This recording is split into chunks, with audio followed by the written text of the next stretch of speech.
Assalamualaikum warahmatullahi wabarakatuh. Perkenalkan, saya Ulil Hidayah akan menjawab tugas ilmu pendidikan yang dari Ibu Setiarini Rahma Safitri MPD. Yang pertama, yang saya pahami tentang Tri Pusat Pendidikan adalah istilah dalam bidang pendidikan yang berarti memberdayakan sinergitas lingkungan. Istilah ini pertama kali dipopulerkan oleh Ki Hajar Dewantara yang menerangkan bahwa pendidikan berlangsung dalam 3 lingkungan. Yang pertama, lingkungan keluarga, yang kedua lingkungan sekolah, dan yang ketiga lingkungan masyarakat. Yang kedua, mengapa kita sebagai bagian dari masyarakat global harus memahami dan menerangkan learning to live together? Ya, karena kemampuan dunia dalam bidang iptek dan ekonomi yang mengubah dunia menjadi desa global ternyata dapat menjadikan konflik antar manusia yang didasarkan atas prasangka dan sikap egoisme pada diri tiap individu. Sehingga kita harus memahami dan menerapkan learning to live together untuk memberantas sikap egoisme ini. Dapat bersosialisasi dan berkomunikasi dalam proses pendidikan. Belajar mengemukakan pendapat, menghargai karya orang lain, dan lain sebagainya. Yang ketiga, yang dimaksud pendidikan adalah suatu sistem. Istilah sistem adalah suatu konsep abstrak.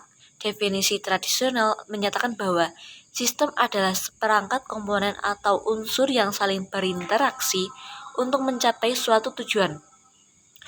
Pendidikan adalah suatu sistem, yaitu sistem pendidikan sendiri, termasuk jenis pendidikan sebagaimana pabrik yang menerima masukan bahan mentah, memproses dan mengeluarkan produksi.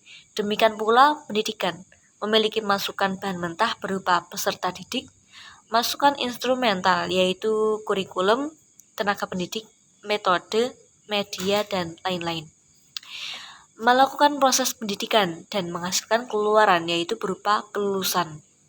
Yang keempat, pendidikan sebagai sebuah sistem. Sistem pendidikan mengandung proses pendidikan, khususnya di sekolah. Pendidikan dikatakan sebagai sistem memiliki beberapa ciri, yaitu dari tujuan pendidikan, fungsi-fungsi, atau adanya tujuan menuntut terlaksananya berbagai fungsi yang diperlukan untuk mencapai tujuan tersebut. Yang terakhir yaitu komponen. Bagian sistem yang melaksanakan usaha untuk mencapai tujuan sistem. Yang kelima, menurut pendapat saya, mutu dan profesionalisme pendidik di Indonesia memang perlu ditingkatkan. Mengapa demikian? Karena seiring perkembangan zaman dan canggihnya teknologi, tentu saja membuat guru harus merespons segala perubahan dan beradaptasi dengan penggunaan teknologi. Dan perubahan karakter peserta didik dari generasi ke generasi membutuhkan guru yang berkompeten dan berkualitas untuk memahami dan mengikuti apa yang dibutuhkan siswa tersebut. Yang keenam, kompetensi pedagogi guru adalah penguasaan ilmu pendidikan dalam mengelola kegiatan belajar siswa, mulai dari memahami karakteristik peserta didik, mengembangkan potensi, evaluasi hingga berpengaruh pada tinggi rendahnya motivasi belajar siswa, dan lain sebagainya. Sekian dari saya, kurang lebihnya mohon maaf. Wassalamualaikum warahmatullahi wabarakatuh.